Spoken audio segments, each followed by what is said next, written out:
السلام عليكم ورحمة الله وبركاته. إن الحمد لله نحمده ونستعينه ونستغفره ونعوذ بالله من شرور أنفسنا ومن سيئات أعمالنا. من يهده الله فلا مضل له ومن يضلل فلا هادي له، وأشهد أن لا إله إلا الله وحده لا شريك له، وأشهد أن محمدًا عبده ورسوله.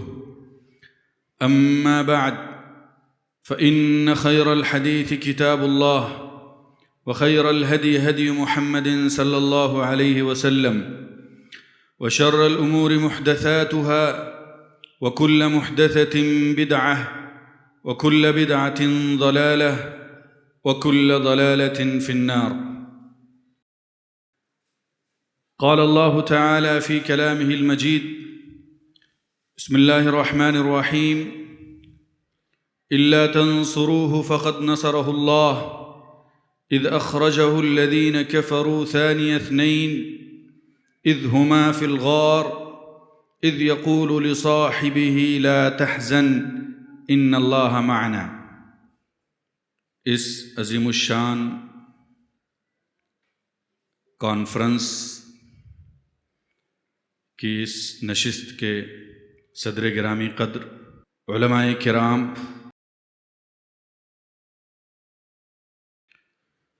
حاضرین مجلس،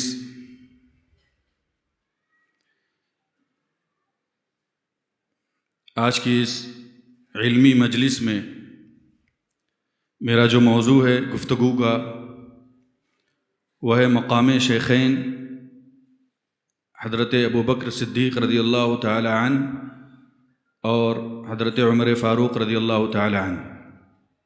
میں انشاءاللہ کوشش کروں گا کہ ان دونوں عظیم ہستیوں کے بارے میں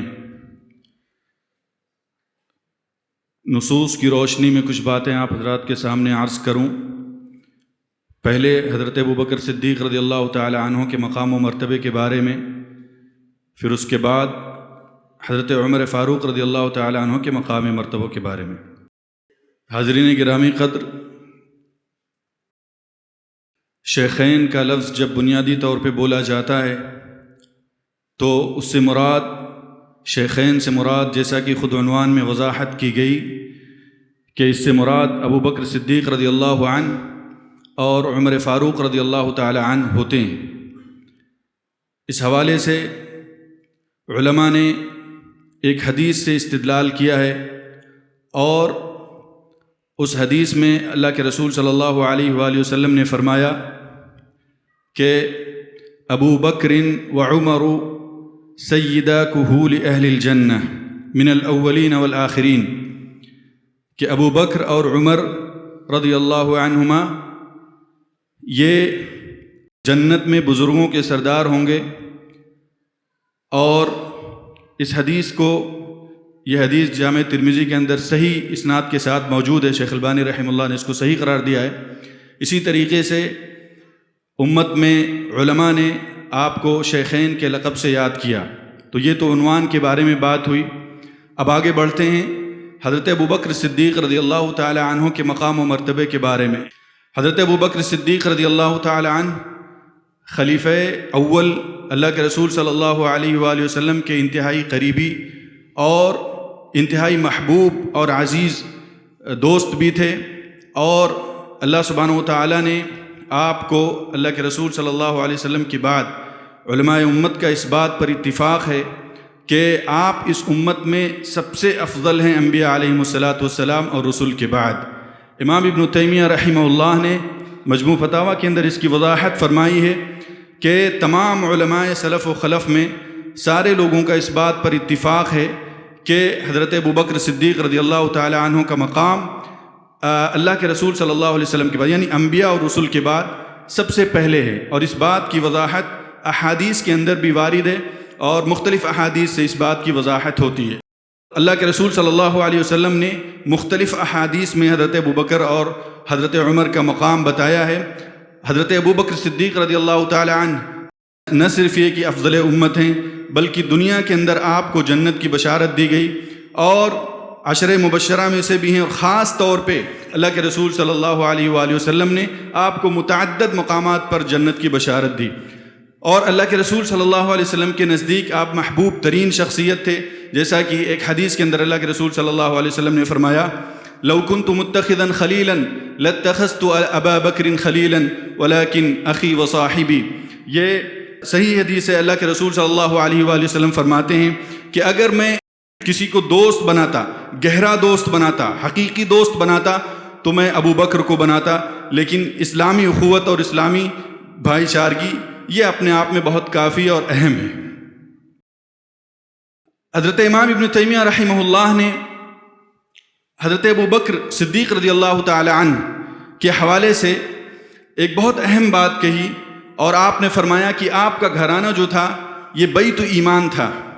بیت الایمان کا معنی یہ ہوتا ہے کہ آپ کا گھرانہ ایمانی گھرانہ تھا، یعنی امام ابن تیمیہ رحمہ اللہ فرماتے ہیں للایمان بیوت وللنفاق بیوت وبیت ابی بکر من بیوت الایمان، کہ نفاق کے اپنے گھر ہوتے ہیں اور ایمان کے بھی اپنے گھر ہوتے ہیں، تو حضرت ابو بکر صدیق رضی اللہ تعالیٰ عنہ کا گھرانہ یہ ایمان کا گھرانہ تھا۔ اور اس کی وضاحت کی ہے انہوں نے، اور یہ بتایا ہے کہ ایمان کے گھرانہ ہونے کا معنی کیا ہے۔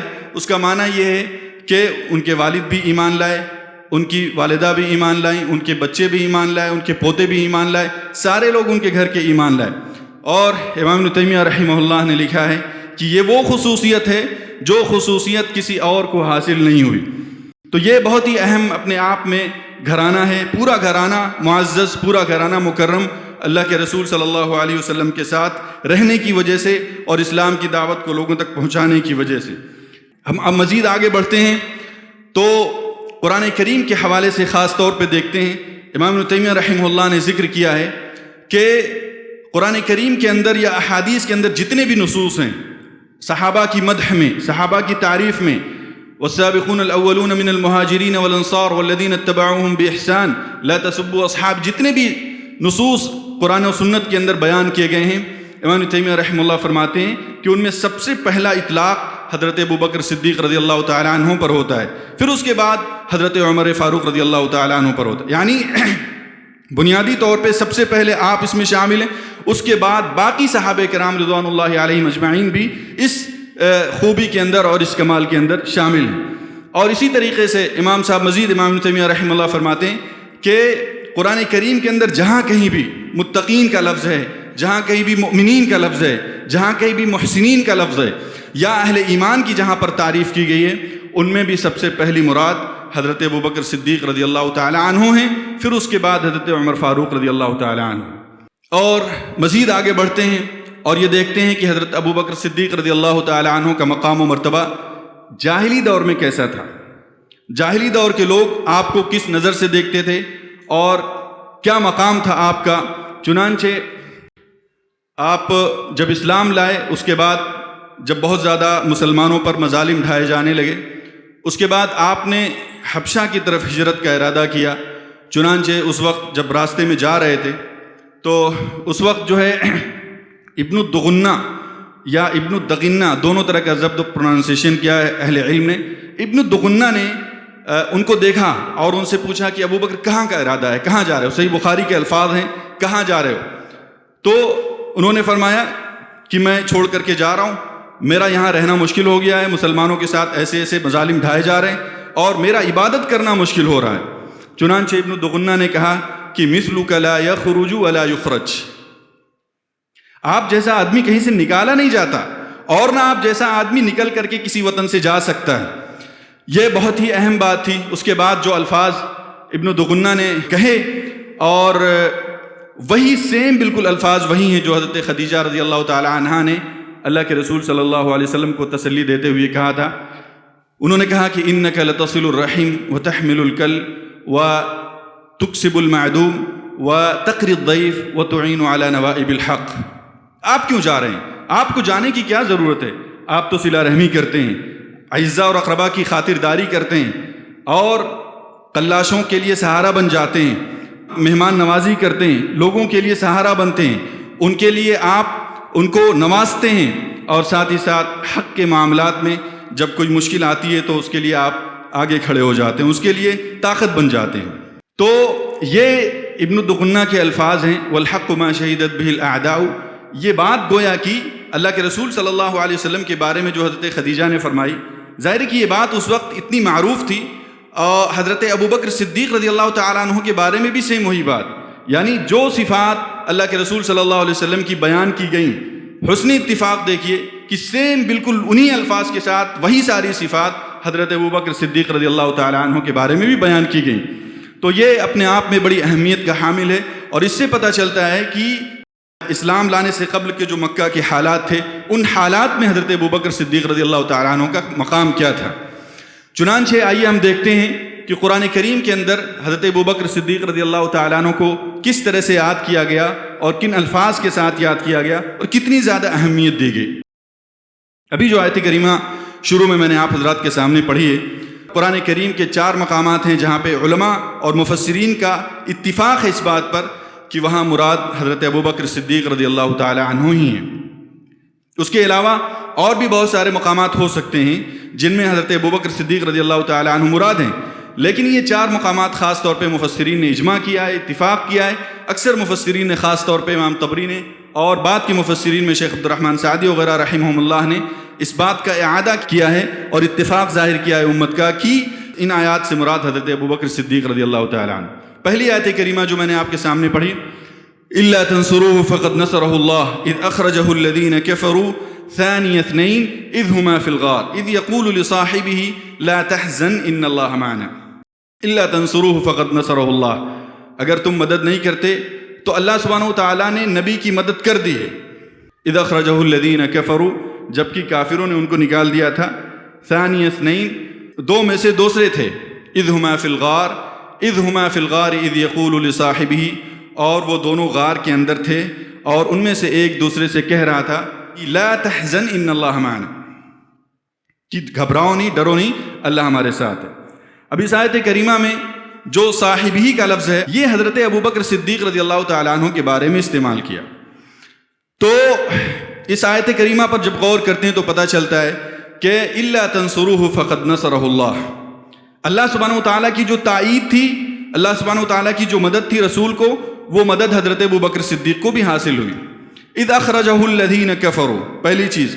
دوسری چیز، اذ اخرجہ الذین کفروا، کفار نے جو آپ کو نکالا، اور نکالے جانے کی جو فضیلت ہے وطن سے، جو مقام و مرتبہ ہے، جس مقام و مرتبے میں اللہ کے رسول صلی اللہ علیہ وسلم شامل ہیں، ٹھیک اسی مقام و مرتبے میں حضرت ابوبکر صدیق رضی اللہ تعالیٰ عنہ بھی شامل ہیں۔ اسی طریقے سے غار کے اندر جو معیت حاصل ہوئی اللہ سبحانہ و تعالیٰ کی، وہ معیت اللہ کے رسول صلی اللہ علیہ وسلم کے ساتھ اللہ کی معیت حضرت ابوبکر صدیق رضی اللہ تعالیٰ عنہ کو بھی حاصل ہوئی۔ تو یہ آیت کریمہ، اس آیت کریمہ سے آپ کے مقام و مرتبے کا اندازہ ہوتا ہے کہ اتنے سارے لوگوں میں اللہ کے رسول صلی اللہ علیہ وآلہ وسلم نے آپ کو رفیق بنایا۔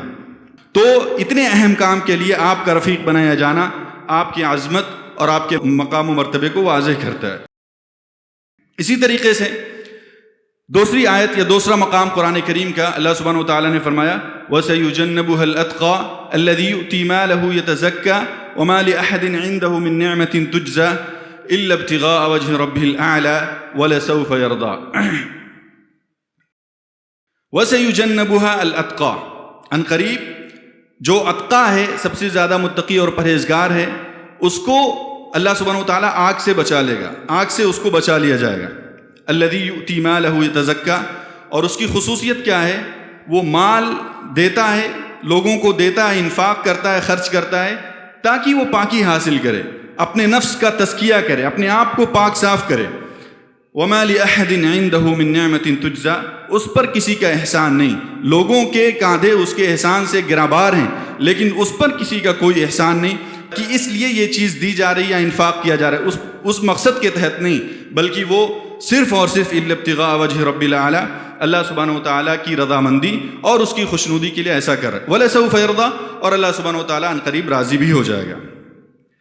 تو اس آیت کریمہ میں جو اتقیٰ کا لفظ ہے، مفسرین کا اس بات پر اتفاق ہے کہ اس سے مراد حضرت ابوبکر صدیق رضی اللہ تعالی عنہ ہیں، یعنی اللہ سبحانہ وتعالیٰ نے اتقا کا لفظ بھی استعمال کیا، متقی، انتہائی متقی اور پرہیزگار کا لفظ بھی، اور یہ بھی بشارت سنائی کہ جہنم سے ان کو بچا لیا جائے گا. یعنی گویا کہ واضح لفظوں میں جنت کی بشارت اور جنت کی خوشخبری اللہ سبحانہ وتعالیٰ نے حضرت ابوبکر صدیق رضی اللہ تعالیٰ عنہ کو دی.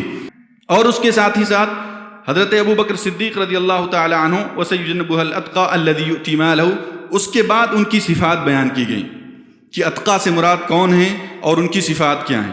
تو لوگوں کے ساتھ انفاق کرنا، لوگوں کو کھلانا پلانا اور لوگوں کو دینا عطا کرنا، یہ ان کی بنیادی صفات ہیں. اور پھر اس کے بعد اللہ سبحانہ وتعالیٰ نے اپنی رضامندی کا بھی اظہار کیا اور یہ بھی کہا وَلَسَوْفَ يَرْضَىٰ، اللہ سبحانہ وتعالیٰ قریب ان سے راضی ہو جائے گا. اولین مراد اس سے حضرت ابوبکر صدیق رضی اللہ تعالیٰ عنہ، اس سے بھی آپ کے مقام و مرتبے کا اندازہ ہوتا ہے. تیسرا مقام اور تیسری آیت اللہ سبحانہ وتعالیٰ نے قرآن کریم کے اندر بیان فرمائی،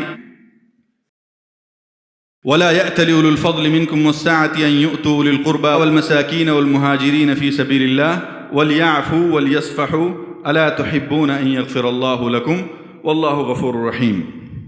اللہ سبحانہ وتعالیٰ نے بیان فرمایا کہ تم میں کا کوئی آدمی جو فضل والا ہو اور جو کشادگی والا ہو، جس کو اللہ سبحانہ وتعالیٰ نے مال و دولت سے نوازا ہو، اس کے لیے ضروری ہے، اس کو چاہیے کہ وہ اقربا اور اعزا کو دینے سے اپنے ہاتھ نہ کھینچ لے، قسم نہ کھا لے کہ نہیں دوں گا. وَلْيَعْفُوا وَلْيَصْفَحُوا، ایسے لوگوں کو چاہیے کہ وہ معاف کریں اور درگزر سے کام لیں.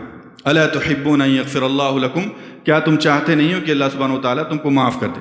یہاں پر دیکھیے، یہاں اولو الفضل سے مراد فضل والے اور مال و دولت والے، اس سے مراد یہاں پہ حضرت ابوبکر صدیق رضی اللہ تعالیٰ عنہ ہیں. حضرت عائشہ رضی اللہ تعالیٰ عنہ پر جب الزام لگا اور ان کے بعض قریبی رشتہ داروں نے بھی اس الزام میں وہ بھی شریک رہے، چنانچہ حضرت ابوبکر صدیق رضی اللہ تعالیٰ عنہ نے یہ ارادہ ظاہر کیا کہ آئندہ میں ان لوگوں کو نہیں دوں گا، کیونکہ آپ فضل والے تھے، مال والے تھے اور لوگوں کو نوازتے رہتے تھے. تو آپ نے یہ ارادہ کیا کہ آئندہ میں ان کو نہیں دوں گا بالکل بھی. تو اسی پر اللہ سبحانہ وتعالیٰ نے یہ آیت کریمہ نازل فرمائی کہ تم کو دینا چاہیے. تمہاری عظمت اور تمہارے مقام و مرتبے کے لحاظ سے یہ تمہارے لیے مناسب نہیں کہ تم ان کو نہ دو بلکہ دو. یہاں پہ اللہ سبحانہ وتعالیٰ نے کہا کہ وہ معاف کر دیں اور درگزر سے کام لیں. اس کے بعد اچانک صیغہ بدل دیا اللہ سبحانہ وتعالیٰ نے. اس کو ہم التفات کے نام سے بولتے ہیں عربی زبان کے اندر. غائب کے صیغے سے حاضر کے صیغے کی طرف اللہ سبحانہ وتعالیٰ منتقل ہوا. الا تحبون ان یغفر اللہ لکم، کیا تم چاہتے نہیں ہو کہ اللہ سبحانہ وتعالیٰ تمہیں معاف کر دے. تو ڈائریکٹ اللہ سبحانہ وتعالیٰ نے حضرت ابوبکر صدیق رضی اللہ تعالیٰ عنہ کو یہاں پہ خطاب کیا. یہاں پر بھی مفسرین نے تقریباً اتفاق کیا ہے کہ یہاں مراد حضرت ابوبکر صدیق رضی اللہ تعالیٰ عنہ ہی. اسی طرح سے چوتھا مقام اور چوتھی آیت اللہ سبحانہ وتعالیٰ نے فرمایا والذی جاء بالصدق وصدق به اولئک هم المتقون. جو والذی جاء بالصدق، جو سچ کے ساتھ آیا، وصدق به، اور جس نے سچ کی تصدیق کی، اولئک هم المتقون، یہ متقی لوگ ہیں. تو اس سے مراد اللہ کے رسول صلی اللہ علیہ وسلم جو شریعت لائے وہ مراد، اور پھر جس نے تصدیق کی اس تصدیق سے مراد حضرت ابوبکر صدیق رضی اللہ تعالیٰ عنہ ہیں. اور غور کرنے کی بات یہ ہے کہ اللہ سبحانہ وتعالیٰ نے دونوں کو اولئک هم المتقون کے لفظ سے خطاب کیا. گویا کہ ایک صفت میں دونوں لوگوں کو اللہ سبحانہ وتعالیٰ نے شریک کیا. اس سے بھی حضرت ابوبکر صدیق رضی اللہ تعالیٰ عنہ کی عظمت کا اندازہ ہوتا ہے. اب آتے ہیں نصوص حدیث کی طرف. اس سے پہلے میں یہ وضاحت کر دوں کہ امام ابن تیمیہ رحمہ اللہ نے منہاج السنہ کے اندر حضرت ابوبکر صدیق رضی اللہ تعالیٰ عنہ کے حوالے سے بہت ہی شاندار اور مفصل گفتگو فرمائی ہے. آخر میں اپنی کتاب کے آخر میں بڑی شاندار اور مرکز اور مفصل گفتگو فرمائی ہے. تو جن خصوصیات کا وہاں پر انہوں نے اعادہ کیا ہے اور جن احادیث سے انہوں نے استدلال کیا ہے، انہی احادیث کو میں اپنی ترتیب کے ساتھ آپ حضرات کے سامنے پیش کرتا ہوں، کیونکہ وہاں پہ جو ان کا مقصد ہے بنیادی طور پہ ایسے لوگوں پر رد کرنا جو حضرت ابوبکر صدیق رضی اللہ تعالیٰ عنہ پر طعن کرتے ہیں، یا ایسے لوگوں پر رد کرنا جو صحابہ پر طعن کرتے ہیں. تو یہاں بھی وہی مقصد ہے اس کانفرنس کا. تو اس لیے میں نے مناسب سمجھا کہ ان احادیث کو اپنی ترتیب کے ساتھ آپ کے سامنے پیش کروں. سب سے پہلی چیز فضیلت کے حوالے سے پہلی چیز اہل علم نے، خاص طور سے امام تیمیہ رحمہ اللہ نے ذکر کی کہ اول من اسلم، حضرت ابوبکر صدیق رضی اللہ تعالیٰ عنہ کی ذات گرامی وہ ذات گرامی ہے جو سب سے پہلے اسلام لے آئے۔ صحیح مسلم کے اندر حدیث ہے، حضرت عمرو بن عبسہ رضی اللہ تعالیٰ عنہ روایت کرتے ہیں، فرماتے ہیں اللہ کے رسول صلی اللہ علیہ وسلم سے انہوں نے پوچھا ما کان معک من الامر، شروع میں آپ کے ساتھ کون کون لوگ تھے؟ اسلام کی دعوت جب آپ نے پیش کی تو اللہ کے رسول صلی اللہ علیہ وسلم نے فرمایا حر و عبد۔ حر سے مراد آزاد آدمی سے مراد حضرت ابوبکر صدیق رضی اللہ تعالیٰ عنہ، اور عبد سے مراد حضرت بلال حبشی رضی اللہ تعالیٰ عنہ۔ تو اس کو بھی سب سے پہلے ذکر کرنے کا مقصد یہ ہے کہ یہ وہ فضیلت ہے جس فضیلت کے اندر حضرت ابوبکر صدیق رضی اللہ تعالیٰ عنہ منفرد ہیں، اور انہی دلائل کا امام ابن تیمیہ رحمہ اللہ نے اعادہ کیا ہے اور ذکر کیا ہے، جن دلائل کے ذریعے سے یہ ثابت ہوتا ہے کہ حضرت ابوبکر صدیق رضی اللہ تعالیٰ عنہ دیگر تمام صحابہ کرام سے ممتاز ہیں، اور ان کو اولیت حاصل ہے، یا ان صفات میں یا ان آداب میں یا ان کمالات کے اندر دوسرے لوگ شریک نہیں ہیں۔ اسی طریقے سے دوسری بات کہ حضرت ابوبکر صدیق رضی اللہ تعالیٰ عنہ افضل الامہ ہیں۔ افضل الامہ، افضل الامہ کا مطلب یہ ہے کہ امت کے سب سے افضل شخص اور امت کی سب سے افضل شخصیت، اللہ سبحانہ و تعالیٰ نے آپ کو اس امت کا سب سے افضل شخص بنایا۔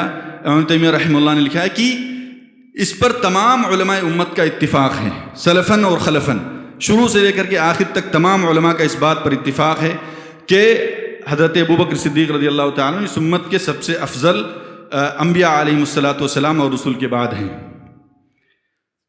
اس حوالے سے حضرت عبداللہ بن عمر رضی اللہ تعالیٰ عنہ کی ایک حدیث ہے کہ وہ فرماتے ہیں کہ کننا نقول ورسول اللہ صلی اللہ علیہ وسلم حی، ہم یہ بات کہا کرتے تھے اور اللہ کے رسول صلی اللہ علیہ وسلم زندہ تھے کہ افضل الامتی بعد رسول اللہ صلی اللہ علیہ وسلم ابو بکر ثم عمر، کہ اس امت کے سب سے افضل شخصیت، سب سے افضل ذات حضرت ابوبکر صدیق رضی اللہ تعالیٰ عنہ ہیں، اس کے بعد حضرت عمر فاروق رضی اللہ تعالیٰ عنہ۔ یہ حدیث صحیح ہے، شیخ البانی رحمہ اللہ نے اس کو صحیح قرار دیا ہے۔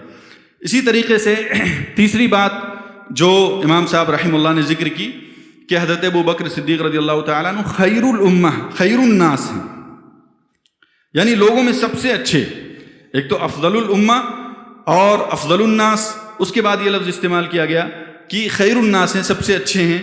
اور یہ حضرت محمد بن الحنفیہ، انہوں نے ایک بار اپنے والد حضرت علی بن ابی طالب رضی اللہ تعالیٰ عنہ سے پوچھا کہ ای الناس خیر، لوگوں میں سب سے اچھا آدمی، سب سے پاکیزہ شخصیت کون ہے؟ تو انہوں نے جواب دیا کہ ابو بکر ثم عمر، کہ سب سے اچھے حضرت ابوبکر صدیق رضی اللہ تعالیٰ عنہ ہیں، اس کے بعد حضرت عمر فاروق رضی اللہ تعالیٰ عنہ۔ یہ صحیح بخاری کے الفاظ ہیں۔ اس کے بعد چوتھی چیز احب الناس الی النبی صلی اللہ علیہ وسلم، سب سے زیادہ محبوب اللہ کے رسول صلی اللہ علیہ وسلم کی ذات گرامی کے نزدیک کون سی شخصیت تھی؟ تو وہ حضرت ابوبکر صدیق رضی اللہ تعالیٰ عنہ کی شخصیت تھی۔ ایک بار حضرت عمرو بن العاص رضی اللہ تعالیٰ عنہ نے اللہ کے رسول صلی اللہ علیہ وسلم سے پوچھا ای الناس احب الیک، کہ آپ کے نزدیک لوگوں میں سب سے زیادہ محبوب ذات کون ہے؟ تو اللہ کے رسول صلی اللہ علیہ وسلم نے فرمایا عائشہ، کہ سب سے محبوب عائشہ ہیں۔ تو حضرت عمرو بن عاص رضی اللہ تعالیٰ نے پوچھا کہ نہیں من الرجال، لوگوں میں سے کون ہے؟ تو انہوں نے کہا کہ ابوہا، ان کے والد حضرت ابوبکر صدیق رضی اللہ تعالیٰ عنہ۔ تو یہ بھی صحیح بخاری کے الفاظ ہیں۔ اس کے بعد مزید آگے بڑھتے ہیں، پانچویں خصوصیت اور پانچویں چیز اہل علم نے ذکر کی ہے، امام تیمیہ رحمہ اللہ نے خاص طور پہ، کہ اول من يدخل الجنہ ابو بکر، سب سے پہلے جنت میں داخل ہونے والی ذات گرامی حضرت ابوبکر صدیق رضی اللہ تعالی عنہ کی ہے۔ ایک روایت ہے، حضرت ابو ہریرہ اس حدیث کے راوی ہیں، اللہ کے رسول صلی اللہ علیہ وسلم فرماتے ہیں اما انک یا ابا بکر اول من يدخل الجنہ، یہ سنن ابی داؤد کے الفاظ ہیں کہ اے ابو بکر سب سے پہلے جنت میں تم داخل ہو گئے، ابو بکر سب سے پہلے جنت میں داخل ہوں گے۔ ظاہر ہے کہ اس کو علامہ البانی رحمہ اللہ نے اس پر کلام کیا ہے، کلام کے باوجود اس کے جو معانی ہیں، اس معنوی اعتبار سے یہ حدیث بالکل صحیح ہے، اس کے معنی کے خلاف کوئی ایسی حدیث نہیں ہے جس سے یہ پتہ چلتا ہو کہ اس کے برخلاف درست۔ تو اس کے موافقت میں، اس کی موافقت میں بہت ساری حدیثیں ہیں۔ اللہ کے رسول صلی اللہ علیہ وسلم نے آپ کو جنت کی بشارت، آپ افضل الامہ ہیں، تمام خصائص اور امتیازات کے ساتھ، ظاہر ہے یہ کہنا آسان اور مناسب ہوگا کہ آپ جو ہے جنت میں سب سے پہلے جانے والی شخصیت ہوں گے، اور اس طرح کی بہت ساری احادیث ہیں جس میں آپ نے بلا واسطہ حضرت ابوبکر کو جنتی ہونے کی بشارت فرمائی۔ ایک موقع سے ایک صحابی حضرت ابو موسیٰ اشعری رضی اللہ تعالیٰ عنہ مدینہ کے باغ کے اندر تھے، اللہ کے رسول صلی اللہ علیہ وسلم بھی تھے، چنانچہ حضرت ابوبکر صدیق رضی اللہ تعالیٰ عنہ تشریف لائے اور انہوں نے اندر آنے کی اجازت چاہی، تو انہوں نے اللہ کے رسول کو آ کر کے بتایا، انہوں نے کہا کہ جاؤ اذن لہو وبشرہ بالجنہ، جاؤ اور کہہ دو کہ آ جائیں اور جنت کی بشارت دے دو۔ تو اس طرح کے بہت سارے الفاظ ہیں جن سے یہ پتہ چلتا ہے حضرت ابوبکر صدیق رضی اللہ تعالیٰ عنہ کی جنتی ہونے کی بشارت ملتی ہے۔ اسی طریقے سے چھٹی چیز جس خصوصیت میں حضرت ابوبکر صدیق رضی اللہ تعالیٰ عنہ منفرد ہیں، ایک بار اللہ کے رسول صلی اللہ علیہ وسلم نے صحابہ کرام کی مجلس میں صحابہ کرام سے سوال کیا کہ من اصبح منکم اليوم صائما، کہ آج کس نے روزہ رکھتے ہوئے صبح کی؟ تو حضرت ابوبکر صدیق رضی اللہ تعالیٰ عنہ نے فرمایا انا۔ اس کے بعد اللہ کے رسول صلی اللہ علیہ وسلم نے پھر پوچھا کہ من تبع منکم اليوم جنازۃ، آج کس نے نماز جنازہ ادا کی ہے اور جنازے کے ساتھ گیا ہے؟ تو حضرت ابوبکر صدیق رضی اللہ تعالیٰ عنہ نے فرمایا انا، میں۔ اس کے بعد پھر اللہ کے رسول صلی اللہ علیہ وسلم نے پوچھا کہ من عاد منکم اليوم مریضا، کس نے آج مریض کی عیادت کی ہے؟ تو حضرت ابوبکر صدیق رضی اللہ تعالیٰ عنہ نے فرمایا میں۔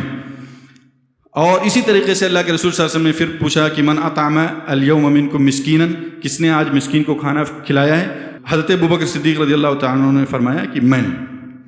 ان الفاظ کے ذریعے سے شیخ الاسلام ابن تیمیہ رحمہ اللہ نے ثابت کیا کہ یہ وہ خصوصیت ہے هذه خصیصۃ لا یشارک فیها احد غیرہ، کہ اس طرح کی تمام خصوصیات کو ذکر کرنے کے بعد امام ابن تیمیہ رحمہ اللہ نے خاص طور پہ ذکر کیا ہے کہ یہ جتنی خصوصیات ہیں ان میں کوئی اور شامل نہیں، مجموعی طور پہ شامل ہیں لیکن اولی طور پہ کوئی اور اس میں شامل نہیں۔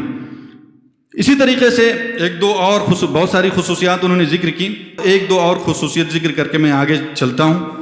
اللہ کے رسول صلی اللہ علیہ وسلم نے آپ کے بارے میں ایک بہت اہم بات یہ فرمائی تھی کہ ابو بکر کی ذات سے جو فائدہ مجھے حاصل ہوا وہ فائدہ کسی اور ذات سے، کسی اور سے نہیں حاصل ہوا۔ انفع الناس، حضرت ابوبکر صدیق رضی اللہ تعالیٰ عنہ اس امت کے لیے سب سے زیادہ نفع بخش شخصیت، سب سے زیادہ فائدہ مند شخصیت حضرت ابوبکر صدیق رضی اللہ تعالیٰ عنہ تھے۔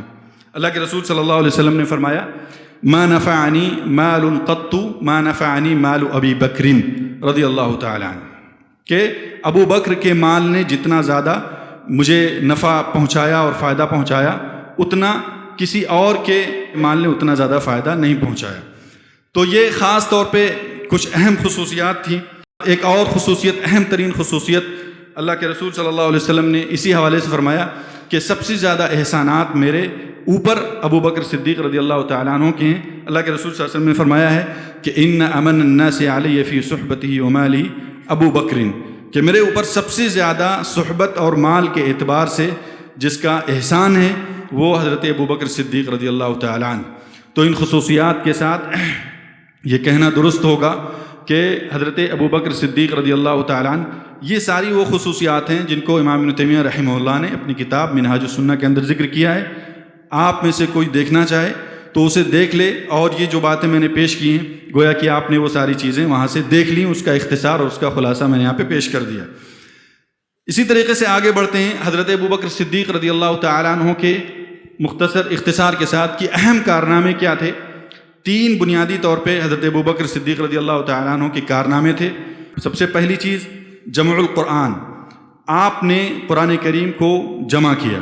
قرآن کریم مختلف جگہوں پر موجود تھا، عام طور پہ اس میں لوگوں کو تشویش ہوتی ہے کہ یہ کیا بات ہے۔ اللہ کے رسول صلی اللہ علیہ وسلم کے زمانے میں قرآن کریم مکمل طور پہ جمع ہو چکا تھا۔ حضرت ابو بکر صدیق رضی اللہ تعالیٰ عنہ نے اسے ایک جگہ کر دیا۔ حضرت زید بن ثابت رضی اللہ تعالیٰ عنہ اور دیگر صحابہ کرام کے ذریعے سے جہاں بکھری ہوئی ساری چیزوں کو، ساری آیات کو ایک جگہ، جیسے اللہ کے رسول نے ترتیب بتائی تھی اس ترتیب کے ساتھ جمع کر دیا۔ یہ وہ کارنامہ ہے جو حضرت ابو بکر صدیق رضی اللہ تعالیٰ عنہ نے انجام دیا، اور اس طرح سے قرآن کریم کو محفوظ کر دیا مکمل طور پہ۔ اور حضرت عثمان نے کیا کیا؟ حضرت عثمان رضی اللہ تعالیٰ عنہ نے قرآن کریم کے الگ الگ صحیفے بنوائے اور ان صحیفوں کو دنیا کے مختلف حصوں میں بھیج دیے، تو اس کے ذریعے سے قرآن کریم مختلف جگہوں پر، تمام جگہوں پر یکساں ہو گیا۔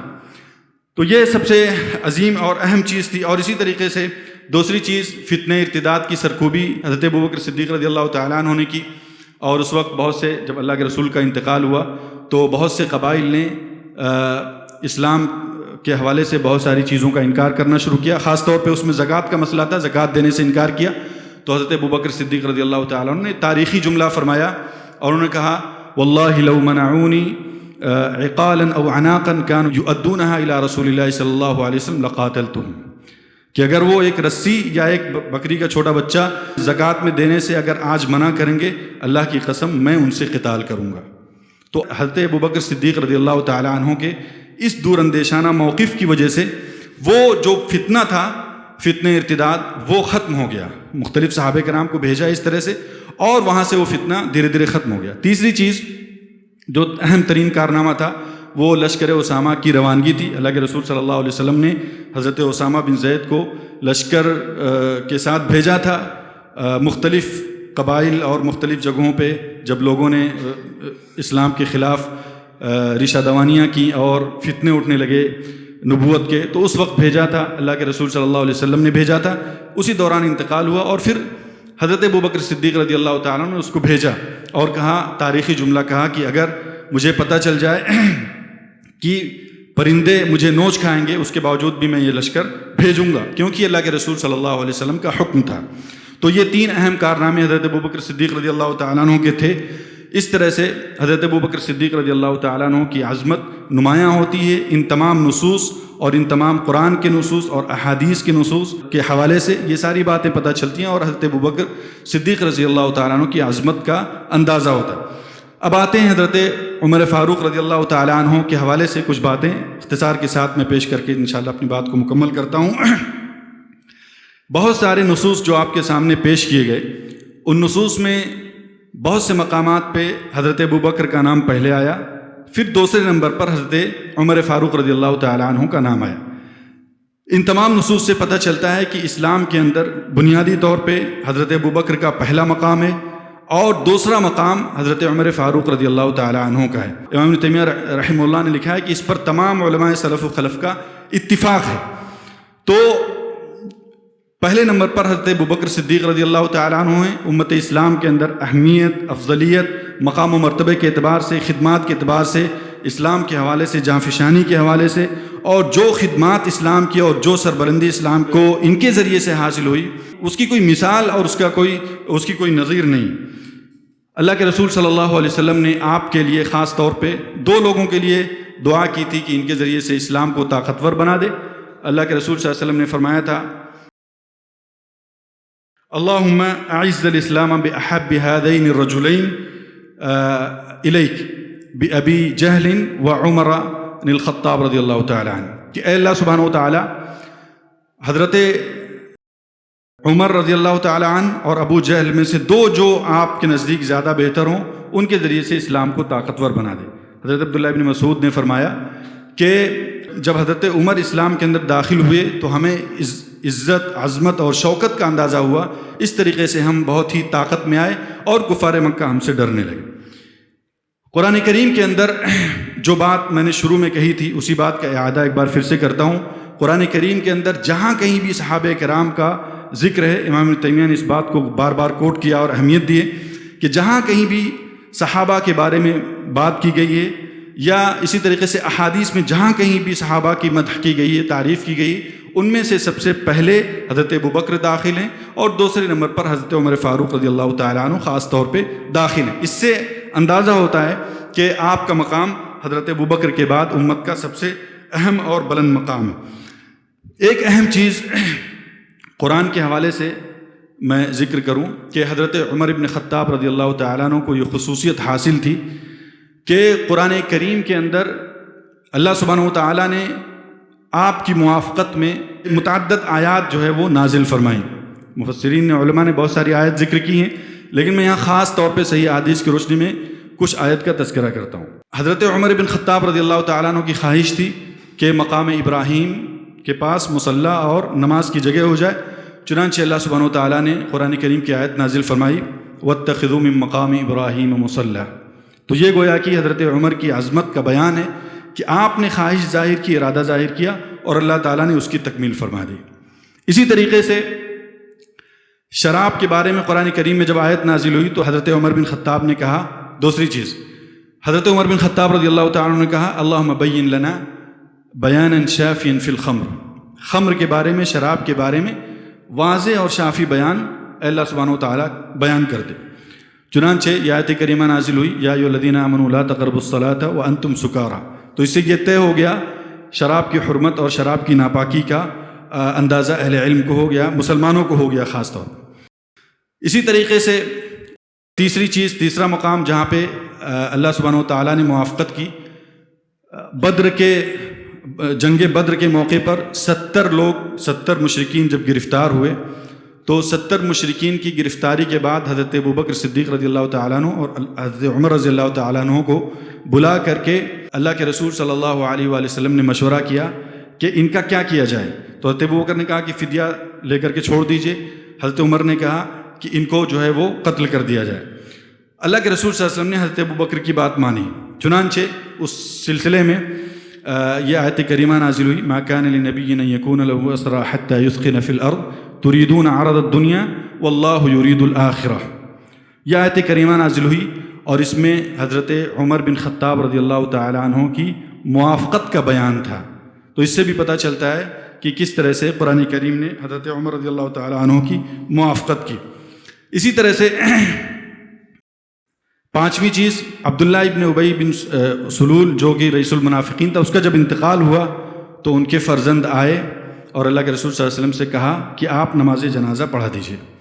چنانچہ اللہ کے رسول صلی اللہ علیہ وسلم آگے بڑھے، حضرت عمر نے کہا کہ آپ کیا کرنے جا رہے ہیں، یہ طریقہ آپ کس طرح سے منافق آدمی کی، اور اس کے بعد اس میں انہوں نے بہت ساری باتیں ذکر کی، لیکن اللہ کے رسول صلی اللہ علیہ وسلم نے نماز جنازہ پڑھائی۔ اس کے بعد یہ قرآن کریم کی آیت کریمہ نازل ہوئی وَلَا تُصَلِّ عَلَىٰ أَحَدٍ مِّنْهُمْ مَاتَ أَبَدًا وَلَا تَقُمْ عَلَىٰ قَبْرِهِ، کہ نہ آپ نماز جنازہ پڑھیں منافقین کی اور نہ ہی ان کی قبر پر کھڑے ہو کر کے ان کے لیے دعا کریں۔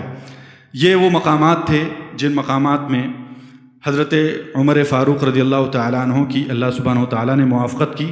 اگر حضرت عمر فاروق رضی اللہ تعالیٰ عنہ کی کوئی خصوصیت نہ ہوتی، صرف یہی مقامات ہوتے، تو یہ بھی اپنے آپ میں بہت بڑی بات تھی۔ آج کہیں کوئی معمولی آدمی بھی کسی کا ذکر کر دیتا ہے، یا کوئی بڑا آدمی ذکر کر دیتا ہے، یا کسی بڑی کتاب کے اندر کسی کا ذکر آ جاتا ہے، یا کوئی بڑا آدمی، بڑا عالم کسی کا ذکر کر دیتا ہے، تو آج ہم یہ سمجھتے ہیں کہ یہ بڑے اعزاز کی بات ہے۔ قرآن کریم نے موافقت کی، اللہ نے موافقت کی، اور ہمیشہ کے لیے وہ چیز جو ہے وہ حضرت عمر کے ساتھ محفوظ کر دی گئی قرآن کریم کے اندر۔ تو یہ اپنے آپ میں بہت بڑا اعزاز ہے۔ اس کے علاوہ کچھ اور اہم خصوصیات ہیں، وقت میرے خیال سے ختم ہو چکا ہے، ایک دو چیزیں ذکر کر کے میں اپنی بات کو مکمل کر لیتا ہوں۔ حضرت عمر رضی اللہ تعالی عنہ کو اللہ کے رسول صلی اللہ علیہ وسلم نے صحیح حدیث کے مطابق محدث کا لفظ استعمال کیا کہ اللہ کے رسول صلی اللہ علیہ وسلم نے فرمایا لقد كان فيما قبلكم في الامم محدثون فإن يكن في امتي احد فإنه عمر، کہ پہلے محدث ہوا، یعنی نبی کو جس کو وحی آتی تھی اس کے علاوہ براہ راست الہام کی صورت ہو جاتی تھی اور وہ صحیح راستے کی طرف رہنمائی، تو اگر کوئی ایسا شخص ہوتا ہماری امت کے اندر تو حضرت عمر فاروق رضی اللہ تعالی عنہ ہوتے۔ اسی طرح سے ایک اور حدیث کے اندر اللہ کے رسول صلی اللہ علیہ وسلم نے فرمایا کہ ان اللہ جعل الحق علی لسان عمر وقلبہ، کہ اللہ سبحانہ و تعالیٰ نے حضرت عمر کے دل کو اور ان کی زبان کو حق کا ترجمان بنا دیا ہے۔ تو یہ اس سے اندازہ ہوتا ہے کہ کس طریقے سے اللہ سبحانہ و تعالیٰ نے آپ کو فراست اور کس طریقے سے بصیرت اور علم کے اندر رسوخ عطا فرمایا تھا۔ دو احادیث ہیں جن میں اللہ کے رسول صلی اللہ علیہ وسلم نے آپ کے علم کی اور اسی طریقے سے دینی مہارت اور دین میں عظمت کا بیان ہے۔ ان چیزوں کو میں چھوڑتا ہوں، انشاءاللہ آپ تفصیلات مقالے کے اندر ضرور پڑھیں گے۔ اسی طرح سے بہت ساری احادیث ہیں، کچھ کا ذکر اس میں آیا اور کچھ کا ذکر آپ انشاءاللہ پڑھیں گے اور دیکھیں گے کہ اللہ کے رسول صلی اللہ علیہ وسلم نے کس طرح سے دونوں لوگوں کو عظمت میں اور فضائل میں اور مقام بلند میں حضرت ابوبکر کو بھی اور حضرت عمر رضی اللہ تعالیٰ عنہ کو بھی شریک فرمایا۔ تو یہ سارے نصوص اور یہ ساری آیات اور علماء کے بیانات یہ اس بات کو واضح کرتے ہیں کہ حضرت ابو بکر صدیق رضی اللہ تعالی عنہ اس امت کی سب سے افضل شخصیت ہیں اور سب سے بلند مقام پر فائز ہیں رسول گرامی صلی اللہ علیہ وسلم کے بعد اور انبیاء اور رسول کے بعد۔ اسی طریقے سے دوسرے نمبر پر حضرت عمر فاروق رضی اللہ تعالی عنہ ہیں۔ اللہ سبحانہ و تعالی ہمیں صحابہ کی عظمت کو سمجھنے اور صحابہ کے مقام و مرتبے کو دنیا تک پہنچانے کی توفیق عطا فرمائے۔ اقول قولی ھذا واستغفر اللہ لی ولکم ولسائر المسلمین من کل ذنب فاستغفروہ انہ هو الغفور الرحیم۔ السلام علیکم۔ ایسے ہی فائدہ مند اسلامک ویڈیوز دیکھنے اور منہج سلف پر کتاب و سنت کی تعلیمات کو عام کرنے میں ہمارا تعاون کرے تاکہ آپ کے لیے ذریعہ نجات، جنت کے حصول کا سبب، ساتھ ہی مال میں برکت و اضافے کا ذریعہ بھی بنے۔ آمین۔ جزاک اللہ خیرا۔